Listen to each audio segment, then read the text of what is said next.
L'opposition ivoirienne était ce mercredi 21 octobre 2020 devant la presse pour faire le point de l'évolution du mot d'ordre de désobéissance civile lancé il y a quelques jours. Comme sur place constaté par Kouassi, à la maison du PDC à Cocody, Pascal Afin-Guessant, président du FPI et porte-parole des plateformes des partis d'opposition a pointé le doigt accusateur sur le gouvernement qu'il a accusé d'infiltrer les manifestations de l'opposition.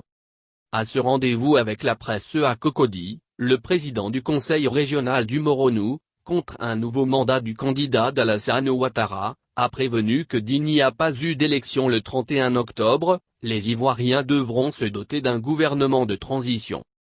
Si d'aventure le 31 octobre, Alassane Ouattara NDLR, ose proclamer qu'il a été élu à l'issue de l'élection, ça ne sera pas seulement des huées qu'il recevra mais toute la force de la réprobation générale de notre mobilisation pour faire en sorte qu'un président légitime puisse être élu à l'issue d'un scrutin transparent.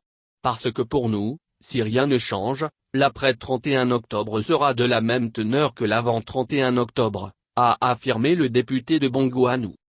Après le 31 octobre, s'il n'y a pas d'élection, les Ivoiriens doivent se donner un gouvernement de transition pour organiser un processus de réconciliation.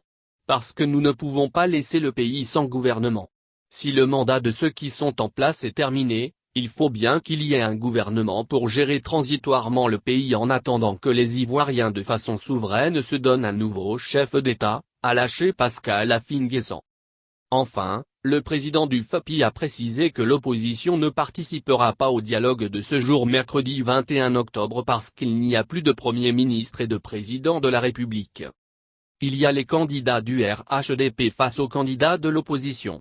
Nous sommes sur le même pied d'égalité. C'est pourquoi nous refusons toute convocation faite par un membre du gouvernement. Car on ne comprendrait pas qu'il soit à la fois juge et parti. Le problème qui se pose entre eux et nous, il faut une tierce personne pour la médiation, a martelé Afin-Guessant.